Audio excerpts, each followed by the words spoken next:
So in this video I'm going to be doing a player assessment on Thwaites, analysing how good he is, what his best attributes are, what his best role in Ruben Amorim's system would be, and actually giving him a rating on a scale of 20 as to how good I think he is now and how high his potential is, alongside talking about another young central midfielder from the continent who I think Manchester United should be keeping an eye out for before he establishes himself in senior football and instantly gets slapped with a £60 million valuation. But first, Thwaites, what type of central midfielder is he? Well, Thwaites, who only turned 17 in December, just from the initial eye test is obviously a highly technical midfielder, having a wonderfully fluid technique both when dropping a shoulder and turning out of pressure, as well as when he's switching play with a long pass. There have been comparisons to David Beckham, which you can see particularly when you look at his crossing technique. But unlike Beckham, I think Thwaites is more of a deeper line midfielder compared with a wide midfielder, very similar to Joshua Kimmich. Although at the moment, due to his height, he does have a nice low centre of gravity, which enables him to swivel and spin out of pressure,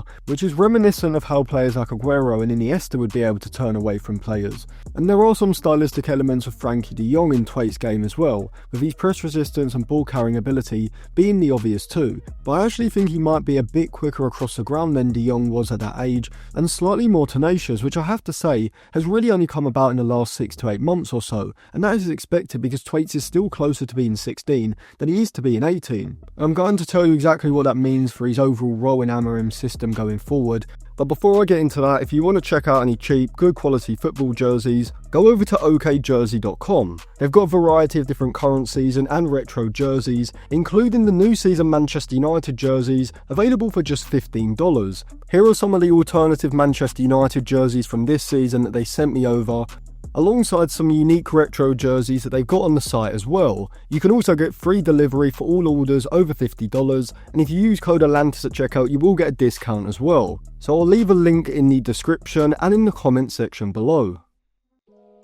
So back to Thwaites, add on some muscle and some physical strength that comes with that, alongside 1 to 2 years of learning how to play the central midfield role in Ruben Amorim's system, either in a 2-man or a 3-man central midfield, alongside the versatility to switch between different roles in the midfield, as well as improving his overall understanding of the game. And I think Thwaites is a player who I could see in Manchester United's title winning squad in 2.5 seasons come the 27-28 season, and I think that's a good way of judging players, and not just for Manchester United but in general. Don't solely evaluate players on the here and now if they are that young, factor in some development in certain areas and think about how good they could be in 2 or 3 seasons. Now there's no point thinking beyond 2 or 3 seasons most of the time, as there are too many hidden variables that you can't factor in. But in terms of Thwaites' current ability, like with a lot of the Manchester United under-18 team, I think he would be ready for a call-up to the first team, as he does have the confidence in his demeanour when he plays that would suit this Manchester United midfield, as United need someone who can receive the ball under pressure with their back to goal and be able to turn and drive it forward on their own,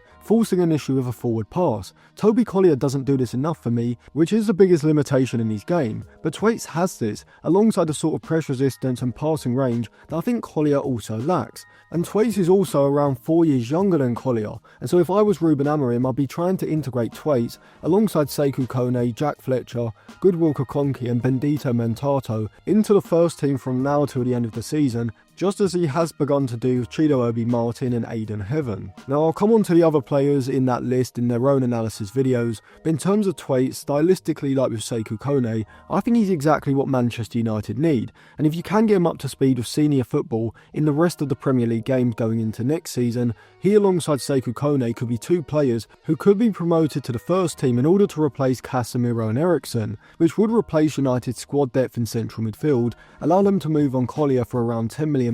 and then go out and buy a central midfield starter with the athleticism and ball carrying ability that United also lack in central midfield. In either of Amorim's systems, the 3-5-2 or the 3-4-3, I think in possession Thwaites would be valuable in all thirds of the pitch. In the build-up phase, the fluidity in his movement, ability to drop a shoulder and spin quickly, alongside his composure and technical ability, makes him a stylistic fit for what Amorim would need. And this is why I'm going to be starting to judge Amorim a lot harsher on his use of the young players, because it's not like he can say that players like Sekou Kone and Thwaites are not the right fits for the system, because even if they aren't perfect, they certainly suit those roles more than Eriksen and Casemiro, as unlike those two, in the build-up phase, Thwaites is capable of playing the role of a back-to-goal receiver on the edge of the box, being highly competent in using his quick darting movement in order to create space and angles for himself to receive possession, alongside the technical quality and the ball control to hold on to possession and pass or dribble his way out of pressure. Now, Thwaites' low centre of gravity, press resistance and quick feet are a set of attributes that should be in high demand in modern day central midfielders,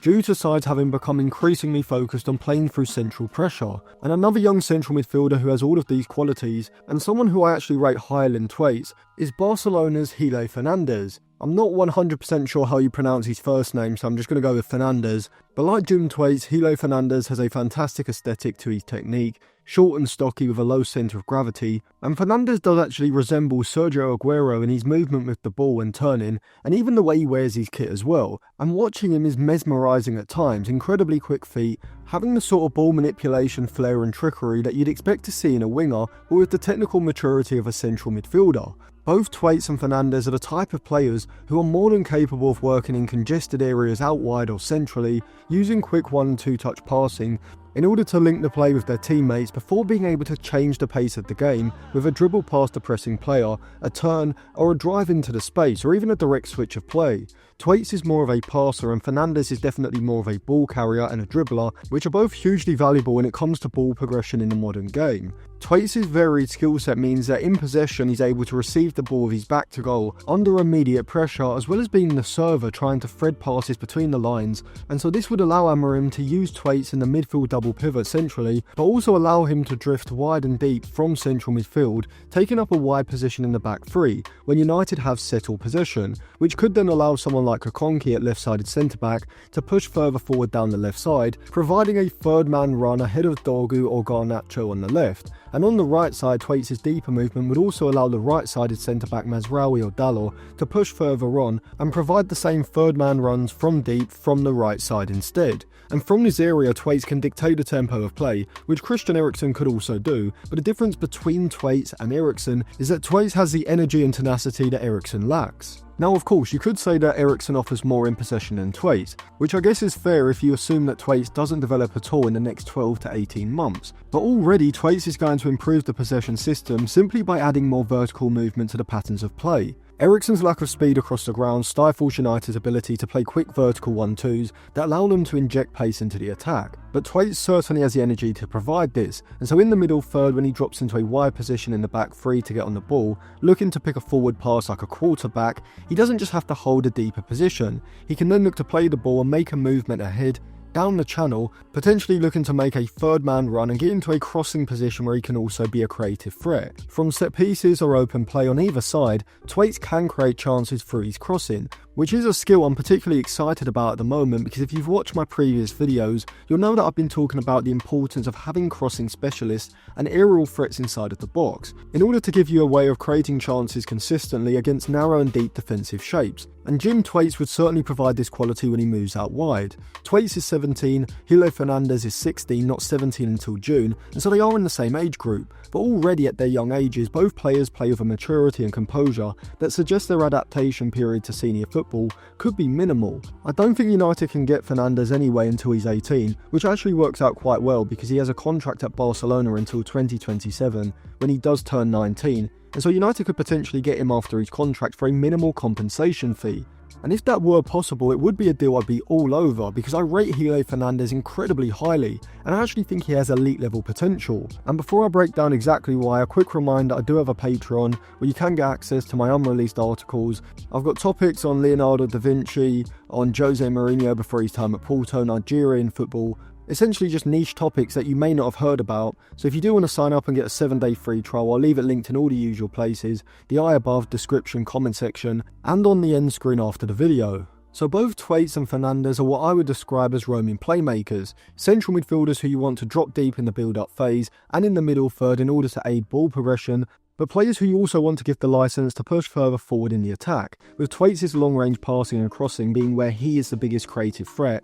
with Hilo Fernandez being his dribbling, dynamic ball carrying, quick feet, and interplay with teammates in and around the box. In terms of current ability, I think both Thwaites and Hilo Fernandez are already good enough to get sufficient game time in teams at the lower end of La Liga and Serie A, maybe not Premier League level at the moment, only because of their physical maturity, certainly not because of their technical ability. And so on current ability, I give Jim Thwaites an 8 out of 20, and Hilo Fernandez a 9 out of 20, with a 10 out of 20 being standard Premier League starter level. But in terms of potential, I rate both players incredibly highly. If a 15 was Champions League starter level, and a 16 was elite level, with 17 to 20 being established world-class level rankings, I'd probably give Hilo Fernandez a 16 at the moment, and Jim Thwaites a 15 for potential, as I just think that both players have skill sets that are so unique and valuable in multiple different phases of play, that I just can't see how they don't, under the right manager, and if developed properly of course, eventually become Champions League level players. So let me know what you think of Hilo Fernandez and Jim Thwaites in the comment section below.